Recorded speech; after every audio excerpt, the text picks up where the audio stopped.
The book of Genesis, chapter 3. Now the serpent was more subtle than any other wild creature that the Lord God had made. He said to the woman, "Did God say, 'You shall not eat of any tree of the garden'?" And the woman said to the serpent, "We may eat of the fruit of the trees of the garden." But God said, "You shall not eat of the fruit of the tree which is in the midst of the garden, neither shall you touch it, lest you die." But the serpent said to the woman, "You will not die, for God knows that when you eat of it, your eyes will be opened, and you will be like God, knowing good and evil." So when the woman saw that the tree was good for food, and that it was a delight to the eyes, and that the tree was to be desired to make one wise, she took of its fruit and ate. And she also gave some to her husband, and he ate it. Then the eyes of both were opened, and they knew that they were naked, and they sewed fig leaves together and made themselves aprons. And they heard the sound of the Lord God walking in the garden in the cool of the day. And the man and his wife hid themselves from the presence of the Lord God among the trees of the garden. But the Lord God called to the man and said to him, "Where are you?" And he said, "I heard the sound of thee in the garden, and I was afraid because I was naked, and I hid myself." He said, "Who told you that you were naked? Have you eaten of the tree of which I commanded you not to eat?"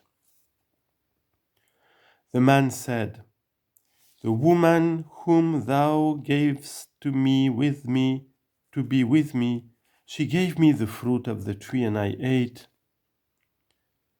Then the Lord God said to the woman, "What is this that you have done?" The woman said, "The serpent beguiled me, and I ate." The Lord God said to the serpent, "Because you have done this, cursed are you above all cattle and above all wild animals. Upon your belly you shall go, and dust you shall eat all the days of your life. I will put enmity between you and the woman, and between your seed and her seed. He shall bruise your head, and you shall crush his heel." I'm sorry.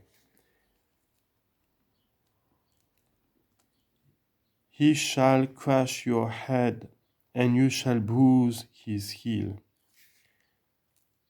To the woman he said, I will greatly multiply your pain in childbearing. In pain you shall bring forth children, yet your desire shall be for your husband, and he shall rule over you.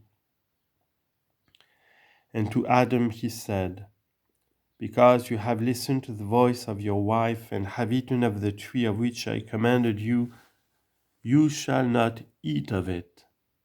Cursed is the ground because of you. In toil you shall eat of it all the days of your life.